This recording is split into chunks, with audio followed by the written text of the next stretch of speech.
começava a vida, e a vida, a luz dos homens, essa luz iluminou. Boa noite a todos. Hoje a gente vai ter a honra de entrevistar ele. Ele mesmo, ele que é engenheiro, foi professor e teólogo. Nada mais, nada menos que o pastor Lúcio Braguin. Seja bem-vindo ao nosso podcast, pastor Lúcio. Obrigado pelo convite. Vamos matar a curiosidade da galera, né? Fale um pouquinho mais sobre você, da sua formação, como foi a sua conversão e o início do ministério pastoral. Falar um pouquinho de mim? Bom, eu nasci aqui mesmo em Descalvado, tenho 45 anos, não é? Vocês perguntaram minha formação também. Eu sou formado em Engenharia Ambiental Sanitarista, embora eu nunca, exerci, desde que o diploma, eu me formei, o diploma foi guardado, porque o Ministério sempre esteve como prioridade na minha vida, tudo bem?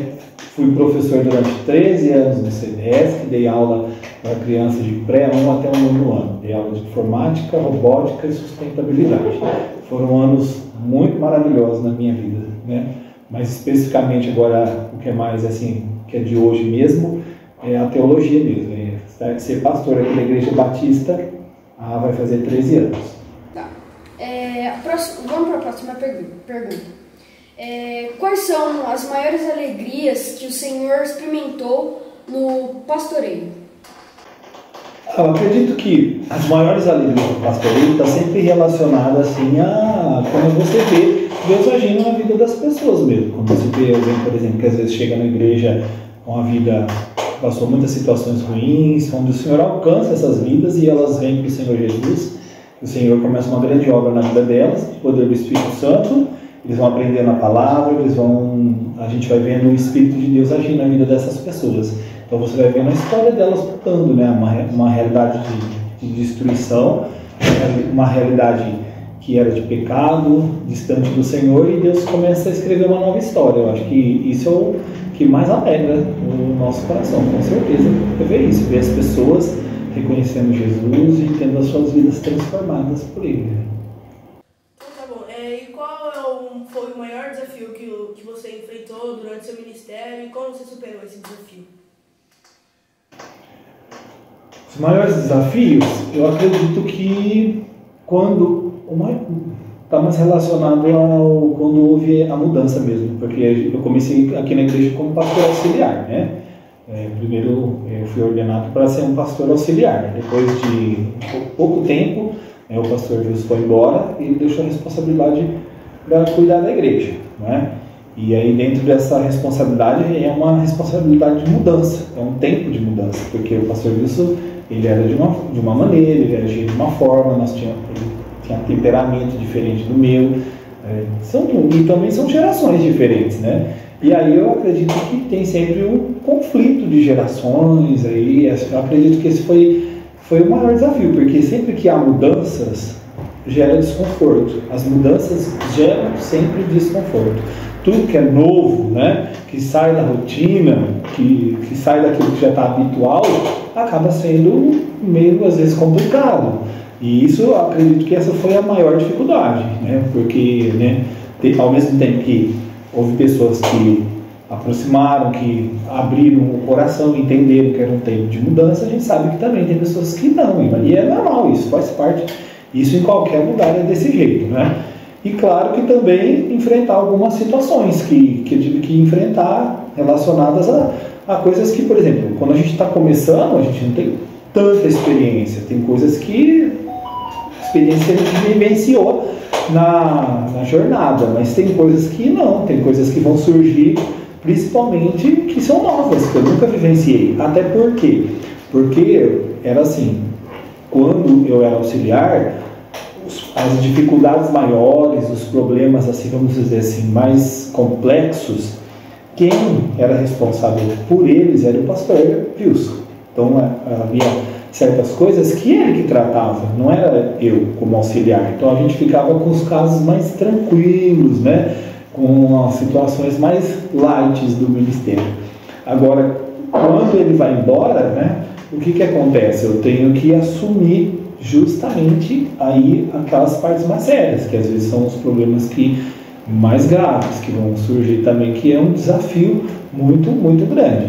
Mas eu creio que, como que superou isso?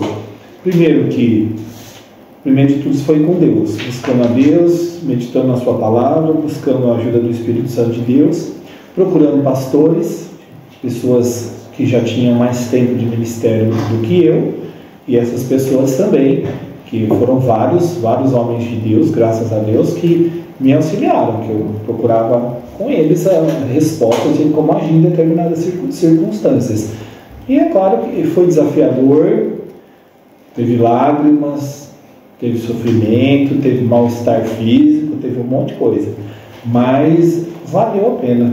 E eu se pudesse voltar a passar tudo de novo aquilo ali, eu passaria tranquilamente, porque Deus foi fiel, eu via o cuidado de Deus, Ele é sempre bom. Eu acredito assim que quando o Senhor nos chama, como Ele chamou os homens de Deus ali na palavra de Deus, como nós vemos, né? Ele sempre respaldou esses homens, né? Ele capacitou. Eles tinham fraquezas, eles também tinham suas dificuldades, mas Deus era com eles. Então, nos momentos assim, tinha momentos que era o próprio Deus que falava mesmo e era bom. Ele sempre tem uma palavra de ânimo que faz a gente caminhar, vencer. É bom, foi bom. E o pastor? O pastor sempre foi na igreja? Sim. Quando que começou o seu... Quando você virou pastor? Sim. Então, na verdade, aqui na Igreja Batista, eu já sirvo a Deus aqui na Igreja Batista há 26 anos e 3 meses, né? Eu já está dando 26 anos e 3 meses. Eu não era da igreja, eu me converti com 19 anos. Na verdade, dos 17 aos 19, eu passei por um momento de conflito interior mesmo, porque eu tinha um vazio muito grande e tinha muitos questionamentos. Eu passei por outros segmentos religiosos, mas eu não me encontrei. Eu sempre tinha algo que ardia no meu coração que eu não entendia o que era, uma necessidade. Então um dia eu recebi um convite de uma pessoa aqui da igreja para vir num culto. Na verdade, Deus começou também a trabalhar um pouco antes, porque a gente teve um problema na nossa casa, na família, e a minha mãe começou a assistir um programa de televisão que chamava Renascer em Cristo, de Bem com a Vida, da Renascer em Cristo. E aí minha mãe assistia toda tarde, e às vezes eu estava junto, e aquilo ali, Deus trabalhou de uma forma muito grande ali, porque havia a pregação da palavra, eu não gostava, me irritava muito, mas ao mesmo tempo ardia muito no meu coração. Era uma coisa assim, eu não queria aceitar aquilo, não gostava, tinha horror a crente, né? Essa é a realidade, e não gostava mesmo. E aí, mas ao mesmo tempo que ela pregava, a palavra de Deus ardia no meu coração. Eu com a boca eu negava aquilo, não aceitava, mas com o meu coração não, meu coração ardia muito, meu coração já acelerava. E aí eu creio que Deus foi criando situações que até que chegou um dia que uma pessoa me chamou para vir para a igreja visitar. Eu enrolei essa pessoa uns 3 domingos, porque eu tinha medo de algumas coisas, né, que eu achava que era estranho na igreja de crente. E aí, até que um dia eu ia falar não de novo. E eu lembro até hoje que o Espírito Santo de Deus falou no meu coração assim: por que você não vai? Porque eu não acreditava no diabo, essas coisas, mas a palavra de Deus falava isso. Então naquele dia eu ouvi muito forte no meu coração, creio que o Espírito Santo de Deus falando assim: ó, por que você não vai? Já pensou na possibilidade daquele que você não acredita que exista está te impedindo de chegar lá e você conheça as coisas grandes que Deus tem para você? E aquele dia eu aceitei, vim com medo para a igreja, muito medo. E aí, daquele dia 9 de março de 97, até hoje, Deus mudou a história, né? Deus mudou a minha vida. Então, são todo esse tempo aqui, todo esse tempo servindo a Deus aqui, desde o primeiro dia. Glória a Deus. Deus alcançou, né? Deus me alcançou. Foi muito bom. Amém. E como um cristão, como o senhor responde ao assunto perseguição? Perseguição? Olha, nós precisamos entender que o próprio Senhor Jesus ele falou assim que se perseguiram a Ele, com certeza aqueles que servem, que são seus discípulos, também seriam perseguidos. Então, todos aqueles que quiseram viver a verdade, que serviram a Cristo, eles foram perseguidos. A palavra de Deus deixa bem claro para nós que os cristãos serão perseguidos. Timóteo também, lá em Timóteo fala que aquele que quer viver piedosamente vai ser perseguido. Então perseguição é algo que faz parte da vida do cristão.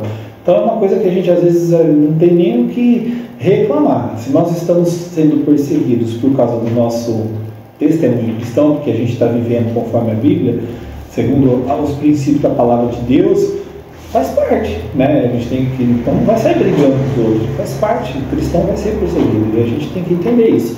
Mas o Senhor está conosco. Os homens que foram perseguidos, eles foram perseguidos até o fim, e Deus esteve com eles. Então, é entender que faz parte. Ser cristão é ir contra o sistema desse mundo, e com certeza vai desagradar as pessoas. Quando nós desagradamos as pessoas, nós vamos ter, consequentemente, haverá problemas, dificuldades. Então, todo cristão verdadeiro e genuíno tem que entender que faz parte. Mas assim, isso é uma coisa que a gente tem que entender, que faz parte da vida do cristão, e que nós podemos nos fortalecer uns aos outros, né? Um ajudando ao outro e dando força um para o outro, para suportar as coisas que faz parte. Perseguiram Jesus, vamos perseguir, não é? Importante, né? E como você incentiva a juventude, sabe, a se envolver com a igreja, esses assuntos, sabe, sobre o jovem na igreja, ser cristão? Eu vejo assim, se eu avaliar servir a Deus desde a juventude, é um privilégio. Se a gente olhar nesse âmbito, às vezes quando a gente é jovem, muito jovem, adolescente jovem, a gente não tem talvez esse entendimento, porque ainda nos falta um pouquinho de maturidade para entender, porque a gente está vivendo aquela coisa do momento, da transição da infância para a juventude, que é todo um marco de muitas mudanças, muitos questionamentos, muitas experiências, o convívio da escola, das amizades, que é muito diferente das coisas que o Senhor nos ensina. Só que eu vejo assim, que quando um jovem, um adolescente tem esse entendimento de, mesmo às vezes lutando contra o desejo de querer viver as coisas que a idade pede, quando nós entendemos que isso não é nem sempre, nós vamos olhar naquele momento que nós estamos vivendo, às vezes o fruto maior vai ser, os frutos vão ser vistos futuramente. Por quê? Porque quando a gente sempre fala assim, uma vez, eu não lembro quem é o autor dessa frase, que ele fala assim, quando um velho se converte, uma alma é salva. Quando um jovem se converte, uma vida é salva. Eu nunca esqueci isso. Então, quando um adolescente, um jovem é salvo, uma vida é salva. Então, quer dizer, então eu aconselho aos adolescentes, aos jovens, a pegarem ao Senhor e dedicarem suas vidas ao Senhor, buscando a direção desde já. Por quê? Porque com certeza vocês farão escolhas melhores em todas as áreas da vida de vocês. O que vocês vão plantar é muito maior, é muito melhor. Com certeza, o que talvez você vai chorar hoje por renunciar às coisas que todos fazem, hoje talvez você tenha que se chorar por não fazer o que eles fazem. Mas lá na frente vocês vão colher os frutos que eles não vão colher, porque eles não plantaram isso. Então, hoje é o tempo de plantar. Então veja a adolescência como a juventude de vocês um tempo de plantio de excelentes sementes servindo a Deus, e lá na frente vocês vão colher frutos incomparáveis. Então, eu acredito que lágrimas que alguns colherão, vocês não vão colher. Por quê? Porque vocês terão frutos abençoados da parte de Deus, que vai valer a pena. E como a igreja pode colaborar com o seu ministério? Como a igreja pode colaborar com o meu ministério? Eu acredito que primeiramente orando, né? Eu creio assim, que tudo é uma questão de dependência de Deus. Tudo a gente coloca diante de Deus, porque nós somos chamados para viver segundo a palavra de Deus, segundo a direção de Deus, guiado pelo Espírito Santo de Deus. E Ele nos ensina, né, a orar em todo tempo, diante de toda e qualquer circunstância. Então, como a igreja pode colaborar? Então, primeiro é orando para que o Senhor realize nas nossas vidas o que Ele tem, que Ele nos dê sabedoria, que Ele me dê graça, entendimento, discernimento para liderar, né, sabedoria para liderar as pessoas. Outra forma como a igreja pode colaborar é tendo um entendimento do nosso chamado e daquilo que, não só eu, mas aqueles que são chamados para líderes da igreja no sentido de ensinar, corrigir, admoestar, que tem essa responsabilidade da parte de Deus, nós recebemos uma missão de Deus. E essa missão não é para mandar em ninguém, não é para dominar ninguém com rigor, com maldade, sabe? Com domínio, controle, não é nada disso. É ensinar as coisas concernentes à palavra de Deus, os princípios da palavra de Deus. Então, eu acredito que é importante que a igreja entenda isso, que homens foram chamados da parte de Deus para fazer isso. Então, ter um bom relacionamento, procurar ter um bom relacionamento entre pastor e ovelha, porque eu entendo que relacionamento de pastor e ovelha é de mão dupla. O pastor respeita a ovelha e a ovelha respeita o pastor. Então, aí, o pastor entende que a ovelha precisa de cuidados e entende que o pastor ele deve ser alguém que cuida, né? Que vai ter que cuidar, que foi chamado para cuidar. E abraçar, né? Abraçar o propósito de servir os dons, servir com os dons. Outra forma que a igreja pode colaborar com o ministério é disponibilizando os dons, porque o pastor é só um dentro da igreja, né? E o corpo de Cristo ele é formado por muitos membros, muitas pessoas. Então todos têm dons, talentos, habilidades, e quando você dispõe esses dons, esses talentos, com certeza você, na verdade, você não auxilia só o meu ministério, você não contribui só com o meu ministério. Nós contribuímos com os ministérios uns dos outros, porque é isso que é a igreja.